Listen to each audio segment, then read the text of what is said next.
Webuuza lwaki father ayambadde olubugo. Ekima oye, ekima oye, ekima oye. Kuyo olwasooka okuleka nga twasoma SSG agamba this is the first cloth in Buganda. Mukama yebazibwe era balukomaga bukomazi. Ono si sitaani. Ono si sitaani. Era bagamba nti mulimu sitaani, gwe sitaani. Luno lwe lugoye olwasooka. Omwava engoye endala zonna kati mbuulira muzine. Bwana mukulu oyo oba omusaaseredooti oyo mussaamu ekitiibwa nga munnaddiini kyokka nnyimira ku volongoto okumuwakanya nti olubugo kyambalo kyabasamize. Bwe kiba nga si kyabasamize ye mbyambalo byalina essaati mmeka ez'olubugo. Gwe ali mukundaba emirundi emeka gy'otambula mu Kampala ng'oyambadde olubugo. Waliwo omuvubuka abantu batandise okupromotinga obusamize mpola. Abantu batandise okukomyawo obusamize mpola. Abalokole mwekwese kubanga mutya kwogera ku nsonga nga zino. Nze ate tya bivumo kanveeyo okwogera. Lwaki njogera?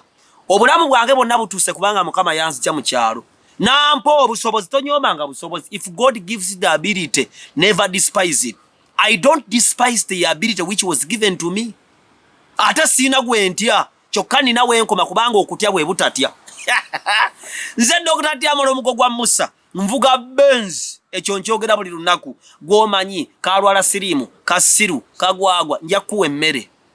Ate waffe nze ne bwe ndebaka bwenti nga nakooye nenga kati lero basijja kusaba. Mukulu wange mulokole mbamita Charles Ssennyonyi musumba Sala gyali asaba vose etokota kiri kyoto tekikalira buli kaseera. Waliyo omukyala ali eyo musomesa bamita Nalweyiso Irene naye gyali asaba mulokole obulokole obutuukirivu bwawo bumpolereza nebaka bulungi nemmange nakijjoba gyali. Abantu batandise okuzza obusamize TikTok oyo kejjudde munono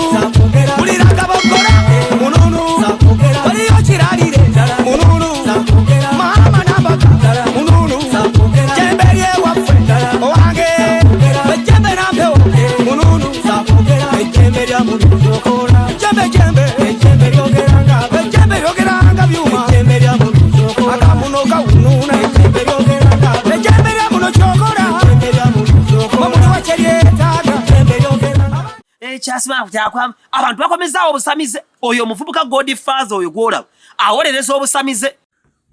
Obadde okimanyi nti omuntu agenze mu ssabo bajjajja bamukwatemu jjajja baba jjajja bamujjanjabe ng'ayina ebizibu bye yasuze nabyo n'akeerayo. N'omuntu akedde wa pasita amujjanjabe ebizibu amusomereko amusabireko ebizibu bimuyitiridde oba endwadde zimuyitiridde. N'omuntu akedde wa seeka ebizibu bimuyitiridde. Bonna babeera basamize. Bonna bagwa mu ttuluba lyerimu mu maaso ga Katonda. Bonna babeera bamaze okukkiriza nti Katonda alemereddwa kati pasita yayamba. Katonda bimulemye kati seeka yayamba. Katonda bimulemye kati jjajja Lubengo yayamba. Gwayagala okumpakanya olinayo ekitabo kyonna oba olunyiriri mu kitabo kyonna lw'omanyi nga Katonda agamba nti ajja kuteekanga obwesige bwe mu muntu omulala ataliye. The moment you find yourself seeking for help from a normal person, a fellow person, seeking for healing or seeking for an extension of life, obeera musamize ng'agenze mu ssabo. Obeera musamize ng'agenze wa pastor gundi. Taina tabbu kati nange nkomyewo okwolereza Kristo yafa ku musalaba ogw'omu makkati. Ekisooka mugamba abazungu batuleetera eddiini muli basiru essimu ze mulina za abazungu. Njagala ojja wakanya omuzungu ng'okutte essimu yo emmotoka mutambula z'abazungu bw'obanga abazungu batuleetera eddiini n'essimu bazituleetera n'engoye ze twambala zaabwe njagala weekolera olugoye olwambale oli kulya abazungu batuleetera eddiini ebababe ng'oli ku ssimu y'abazungu kkiriza wakutwale nze sina byenkaana abazungu bansinga naye Kristo wa mazima kati njagala mbannyonnyole waliwo ebintu ebyali ebirungi mu ntandikwa ne byonooneka omulabe n'abiyitamu mangu kiringa omufaliso omulungi singa okuteeka wali amazzi kyangu nnyo okuyitamu amazzi ne gwonooneka oba ne guvunda omuceere emmere etuwoomera lwaki tugutereka ewakalu nti omuceere kasita gugendamu amazzi gwonooneka mangu nnyo olubugo kyajjanga kyambala abaasooka bajjajjaffe kye baakola batya kye baayambala naye emyaka bajjajja gitambula ne kitandika okudibizibwa ne kisigala mu mikolo egimu ng'okuziikibwamu waliwo ekikunta waliwo olubugo kati ne tutandika okulaba embugo nga zeesibwa ebiseera ebisinga basamize n'okuziikibwamu abafu n'okwebikkibwa era bajjajjaffe edda beebikkanga bikunta ekikunta kyafu ku lubugo ndowooza ekikunta kye lwe lubugo lwe bafumbako ne luba nga lusobola okugunda n'olwebikka kubanga olubugo terwebikka luba sitiifu ate luba lusiiwa n'okusiiwa naye ebbanga kye lizze litambula ne bisigala mu bitundu ebibi gwe weewuunya okutambula mu kibuga Kampala leero nankubadde olubugo kyambalo kirungi teruyitamu mangu nkuba era sawe weebikka olubugo ensiri tekuluma ye benefit esooka naye teebereza ng'ogenze wa boyfriend wo oba ewa girlfriend wo oba ne mugenda mu maka n'okyamayo n'osanga nga waliwo embuga empanike nga ze mutuulako osooka n'otya ago mazima singa ojja mu tawuni ku mulimu tugeze ne ngenda kubukedde okola ku bakye ne masayima omunene w'ekibuga nga nyambadde olubugo naawe wennyini okola ki otya kubanga luziikibwamu bafu n'ekira abasamize kadi zaasigala mu masabo olulusazaamu kubanga the Bible talks about a garment era Pawulo agamba twambaze ekyambalo mu Bayibuli mulimu ebyambalo ekyambalo kyekitiibwa ky'omuntu ky'ovula Basamona agamba nti endabikayo kyekitiibwa kyo omuntu bw'ajjanga mulalu tumulabira ku ki aba ayambadde enziina omusirikale ayina ekyambalo ekirina obuyinza nti ne bwakusanga ng'ali bw'omu nga talina mmundu akutwala kubanga ayambadde ekyambalo era ky'ovula abantu bakaana ne mujja tukwata nga muli muleeya ekyambalo obwambalo kye bakaayanira nti singa kale abadde azza ayambadde yunifoomu ya poliisi omuntu omulabira ku ki nti faaza aba ayambadde koola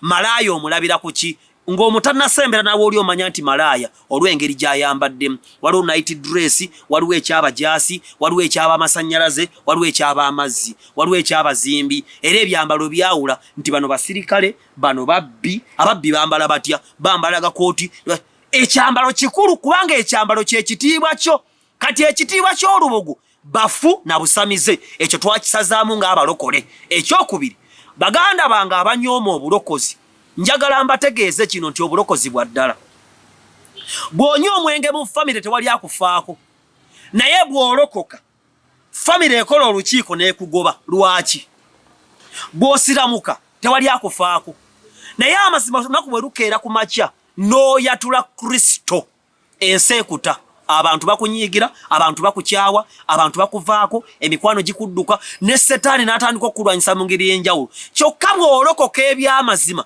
balokole banno bakukyawa nkiddamu bw'olokoka ensi ekukyawa n'ekugoba bw'onywa omwenge yongera kuwaana bw'olokoka eby'amazima ebyaddala abalokole bennyini bakukyawa kyova olaba abantu mwakyawa Dr. Tyamale si lwa nsonga yokka si lwa Museveni mmanyi Katonda ate mwagala kati emmandwa zammwe n'emisambwa ne Lubaale ne Nyabingi ne jjajjabwe mulamu ne Kiwanuka ne baani bannabulezi bonna bannabukalu bawulira bafa temusobola kunkuba kigwo mmwe.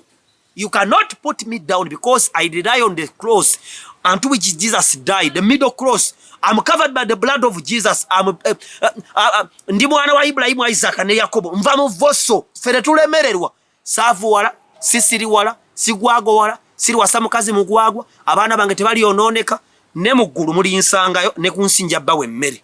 Okulabula Bannayuganda mwenna mulabulwa ku apps ez'enjawulo ezigguddwawo abafere ku mitimbagano egy'enjawulo mwe bayita okufeera abantu mbu bawola ssente ssaako n'okutereka nga beeyambisa ekifaananyi kya Hamisi Kiggundu wamu n'erinnya lye. Mutegeezebwa nti Hamisi Kiggundu tawola ssente era talina ssente za muntu yenna z'atereka. Omuntu yenna akugamba nti jangu otereke ssente naffe Hamisi Kiggundu yatulagidde oba nti Hamisi Kiggundu yakikola kya bulimba kya bufere era baagala kubba. Toteekayo ssente zo, beera mwegendereza. Hamisi Kiggundu talina app yonna ewola ssente oba okuzitereka. Buli app yonna gy'olaba ku mutimbagano ng'eriko ekifaananyi kya Hamisi Kiggundu, abo bafere babbi. Toteekayo ssente zo, bajja kubbira bwereere. Beera mwegendereza.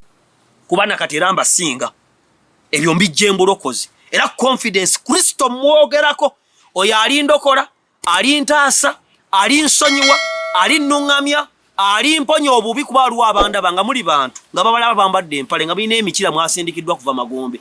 Naawe gwebaasasula onsuule nga weeyambisa omuze oba omuntu oba okubulwa oba ebirooto oba ennaku oba amasasi oba biki, tojja kunkuba kisiraani ggwe. Njogera ku bwa Mukama Kristo afa ku musaalaba atuula mu ggulu ng'alamula ku mukono ogwa ddyo. Tosobola kunkuba. You cannot put me down. Obulokozi bwa ddala. Lwaki bw'olokoka ensi ekukyawa? Oyi bayinza n'okukuyita ng'omaze emyaka 2 ne kojjaawo gw'omaze emyaka 2 nga temwogera akuyita kati ekisembayo. Lwaki abalokole etteekeddwa kugenda mu nnyimbe? Bw'olokoka okusinziira ku ggwe alokose Katonda akuwa instructions ezaawukana ku z'omulala. Kyova olaba Yesu yawonya omusajja n'amugamba nti todda mu mbuga eno vvaawo. Gundi bwe yali afa Ibulayimu yagaana omwana we okugenda e Misiri era Isaac kati yagenda Misiri. Yagamba Eriyeeza, Aburahamu yagamba Eriyeeza n'amugamba nti towasiza omwana wange ku bakyala ba muno, ddayo ewaffe omwana omufunire. Era gye bajja Rebeka mu nsi y'ewaabwe. Lwaki? Nti Esawu bwe yawasa abakazi baawo yayonooneka. Samusoni bwe yawasa abakazi batategeddwa kondo yayokola atya? Kati ekifo kikulu bw'olokoka. Dokita ti nsobola okulokoka nze kati kano kankibagambeko. Katonda nze nga nze yaŋŋaana okukwata essimu nga nvuga. Nenkigezaako emirundi ng'etaano nga njagala kutomera. Nze nga nze ng'ate mene people usanga omuntu ng'avuga ngo ali ku seringi ati ng'ali ku WhatsApp. Nze baakiŋŋaana. Era ne bwe nkikola mmanyi nti Katonda mujeemedde kuba yakiŋŋaana directly. Kakati lwaki abalokole tugaanibwa oluusi n'okudda mu nnyumba ya kitaawo n'ennyoko? Kuba ne mu Bayibuli emirundi mingi omuntu baamugamba nga gwe todde eno tuva mu mafamire amazibu. Kyova olaba abalokole balina obulokole obukutte kalica ne bugigatta n'obulokozi. Olumbe si lubi naye tewali kintu, tewali mukolo mubi mu nsi nga lumbe eri obulokozi bw'omuntu. Kubanga bwe muku okumanyagana family get together olwo n'embaga ezimu nga tolina kugenda. Kubanga abantu b'omusaayi ogumu bakuŋŋaana.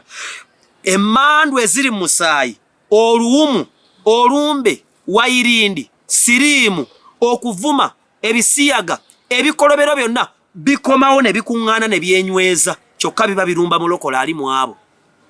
Ate ekyokubiri, ennyimbe zirina abaziteekamu amaanyi. Kubanga waliwo abantu abasonda mu nnyimbe ne bajja basiriwaze bano abalala. Mu mmere ne mu nsiisira ezimbibwa ku lumbe mwe mubeera obwenzi n'omwenge n'okuwemula n'emikolo egitategeerekeka. Era kye bayita olumbe si lwe luno olw'emisana. Olumbe ekiro ab'eŋŋanda bakuŋŋaana. Waliwo omusajja ajja essaawa 11 ng'obudde bukya n'emikolo egyo abagimanyi mugimanyi n'ebikolebwa ne balaamiriza emizimu n'emisambwa ng'abafamire batudde mu nju ne mujja emisala ne beefuula mbu faaza ali mu kusaba mbu simanya nkusumikira akambe effumo simanya emmwanyi simanya tabaluganda. Kati eriibwa ku lumbe ey'ekiro yembi ennyo okusinga ey'emisana mmwe gye mulowooza nti yaki. Kubanga the Bible talks about food. Nti omusajja Elijah baamuwa emmere n'atambulira mu maanyi g'emmere. Emmere gy'olya kikulu. Omuntu atambulira mu maanyi ga mmere gy'alya. Lwaki abazungu banafu balya emmere ennafu? Lwaki omufirika amala mu sex essaawa 3 alya muwogo n'akawunga? Emmere w'olya kikulu. Mulokole ggwe nkubuulira, gwayagala okugenda mu lumbe lwe wamme Katonda ayogera naawe togenda. Ogenda kwongera okusiriwala. Tewali maanyi. Amaanyi amazibu okutula wansi w'enjuba bye bitambo bya famire, lubaale, emize gya famire, okwo okuvuma kwovuma kwabasenga abo nga bw'obafaanana bw'otyo bw'ovuma kati amannya ge batutuuma tuganywereza mu nnyimbe kyokka amannya kitegeeza destiny erinnya ly'omuntu bwe buseera bye eby'omu maaso kyovula bayibuli katonda agamba si gwe Jakobo gwe Isirayiri si gwe Aburahamu gwe Aburahamu si gwe Sawulo gwe Pawulo si gwe gundi Joshua alina erinnya ne bamutuuma erinnya lya Joshua yalina erinnya eddala ne bayibuli ekyusa amannya tamuzadde oyo kinene oyo lubuulwa oyo kafeero oyo sembuusi oyo tebatuulwa osimanya abasajja kambwe osimanya abasajja biki osimanya gundi aganyanya bwe gatyo gabeera mu kalicha mbabuulira baganda bange nja kwongera okudda okukatiza ekigambo ky'olumbe kuba tebujja kummala naye obulokole tobuzannyirangako oyo omusajja father alimba olubugo ye emirundi emeka gyagenda kwa lutaali ng'alwambadde era emirundi emeka gyatambula ng'alina olubugo andagayo vesti ye nga ya lubugo oba empale ye nga ya lubugo God Father kituufu byogera bituufu naye naawe olina b'okyamya bangi katonda jangu olokoke okkirize Kristo bw'ola ayagala okunnumba ojja kukakasa Dr. T waliwo omusajja akutte ekiso kijja kukusalamu eri kyetutte ani agoba nawe ono yagoba ayo taata ayinza okufaayo ali bulungi wano bakadde kiki kino mutabadde nyonyo nyo gye bali kuma nyo weerabidde ekitaata sekukulu etuusi nojjanga loosa tekisoboka eyo tikiti ya nyonyi maama naawe eno tikiti ya nyonyi nedda bannaffe aba Africa One Tours and Travel bategeseyo okulamaga mu nsi entukuvu nimba kulya tikiti mugende mulambuleko eno yesekukulu y'omwaka guno tufudde maama tugenda kulambula mugenda kulambula yesekukulu y'omwaka guno yetaata